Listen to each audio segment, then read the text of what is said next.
Super టేస్టీగా, super క్రిస్పీగా ఉండేటువంటి అరటికాయ వేపుడు రెసిపీని షేర్ చేస్తున్నానండి. చాలా చాలా టేస్టీగా ఉంటుందన్నమాట. అరటికాయ అయితే మనం ఏ రెసిపీ చేసుకున్నా సరే దానికి అదే సాటి కదండి. ఇంక ఈరోజు ఫ్రై రెసిపీని షేర్ చేస్తున్నాను. దానికి గాను బౌల్లో టీ స్పూన్ పసుపు, రుచికి సరిపడా సాల్ట్ వేసేసుకుని ఒక టేబుల్ స్పూన్ వాటర్ వేసుకుని ఈ విధంగా మిక్స్ చేసుకుని పెట్టేసుకుంటామండి పక్కకి.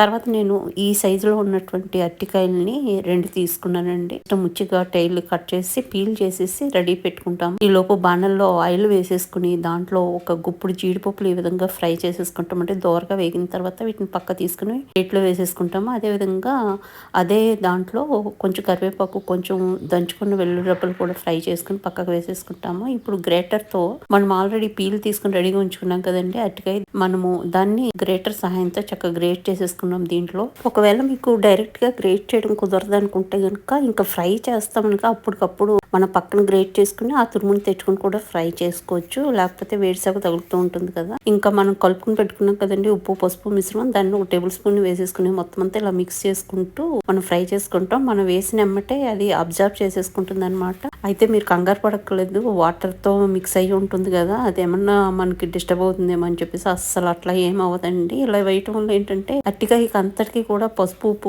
పర్ఫెక్ట్ గా పడుతుంది అనమాట. ఫస్ట్ వాయి వేగిపోయింది తీసాను. అదే విధంగా ఇప్పుడు సెకండ్ వాయి కూడా వేపించేసుకుంటున్నానండి. లో టు మీడియం ఫ్లేమ్ లో చక్కగా ఫ్రై చేసుకోవాలండి. దీని కూడా అంతే, ఆల్మోస్ట్ ఫ్రై అయిపోయి తీసేస్తామని పసుపు ఉప్పు కలిపిన మిశ్రమం మిగిలిన టీ స్పూన్ కూడా వేసేసి ఇది కూడా మిక్స్ చేసేసుకుంటాము. మిక్స్ చేసుకుని ఒక నిమిషం ఫ్రై అవనిచ్చి దీన్ని కూడా నేను ప్లేట్ లోకి తీసేసుకున్నానండి. ఇప్పుడు ఇవన్నీ వేగిపోయినాయి, రెడీగా ఉన్నాయి. జీడిపప్పు పలుకుల ప్లేస్ లో పల్లీలు లేదా రెండింటిని కూడా మిక్స్ చేసుకుని కూడా మనం వేసుకోవచ్చండి. దీంట్లో 1/4 టీ స్పూన్ కారము, 1 టేబుల్ స్పూన్ ధనియాల పొడి, లేదా మీ దగ్గర ఏమన్నా కారపొడి లాంటిది ఉంటే కూడా వేసుకోవచ్చండి. చాలా బాగుంటుంది. అన్నిటిని కూడా చక్కగా కలిసేలాగా మిక్స్ చేసేసుకుంటాం అనమాట. మీరు దించాక ఉప్పు పసుపు కలుపుకునే కంటే మనము మిక్స్ చేసుకున్న వాటర్ లో దాన్ని ఫ్రై అవుతున్నప్పుడే వేసుకుంటే వీటికి పర్ఫెక్ట్ గా పట్టేస్తుందండి ఉప్పు పసుపు. చాలా చాలా టేస్టీగా ఉంటుంది. డెఫినెట్ గా ట్రై చేసి చూడండి. ఫ్రై రెడీ అయిపోయింది కదండి. సర్వింగ్ డిష్ లోకి తీస్తాను. ఇంకా దీన్ని వైట్ రైస్ లో కలుపుకుని తిన్నా అద్భుతంగా ఉంటుంది. అంతేకాకుండా పప్పు కలగలుపు కూరలో గాని, సాంబారు, పప్పుచారు వీటికి సైడ్ డిష్ గా కూడా అదిరిపోతుందండి. చాలా టేస్టీగా ఉంటుంది.